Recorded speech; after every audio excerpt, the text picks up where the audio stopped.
This is the question asked in today's SkillTrack daily challenge. So we will be given an integer size and an array of integers in the arguments of the function named get comma separated values. Our task is to convert these integers into a string and separate the integers using a comma. So here this is the integer array. So this integer array must be converted into a string like this. So it should contain all the integers as such, but instead of space it should be separated using a comma like this.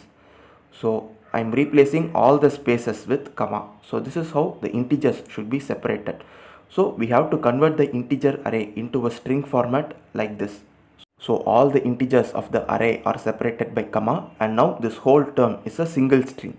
So this is how we should be converting the integer array, and we should return it. And after returning, the code in the main function will print our output like this. So our task is to only to convert the integer array into a string format like this. Now let us see how we will be implementing this function named get comma separated values. So for today's daily challenge, we need not write the main function because it is already written. Our task is only to implement this function named get comma separated values. So now let us see how we will be implementing it.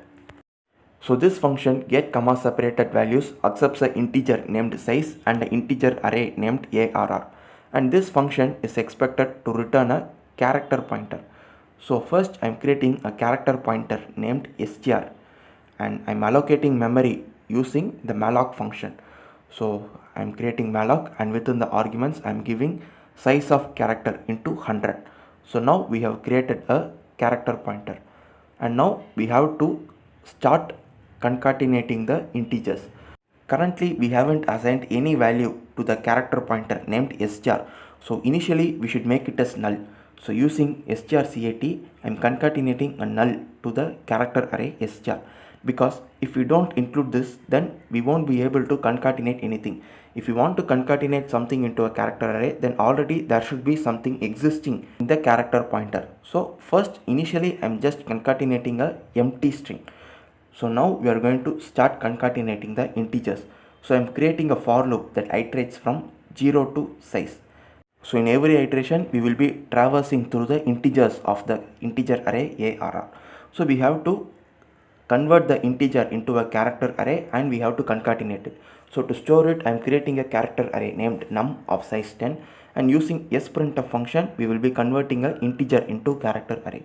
So in the arguments, first we should give the destination, and then within the double quotes we have to give the specifier, and then we should give the source.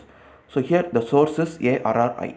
So the integer present in the index arri will now be present within the double quotes, so that now our integer will be converted into character array. So the value present within this double quotes will be stored into this character array named num, which is the first argument of sprintf function. So this is how we can use sprintf function to convert an integer into character array. So now the current integer is converted into a character array and it is present in num. So we have to concatenate into str. So using strcat function we can concatenate the character array num to str. So this is how we will be concatenating every integer to the str.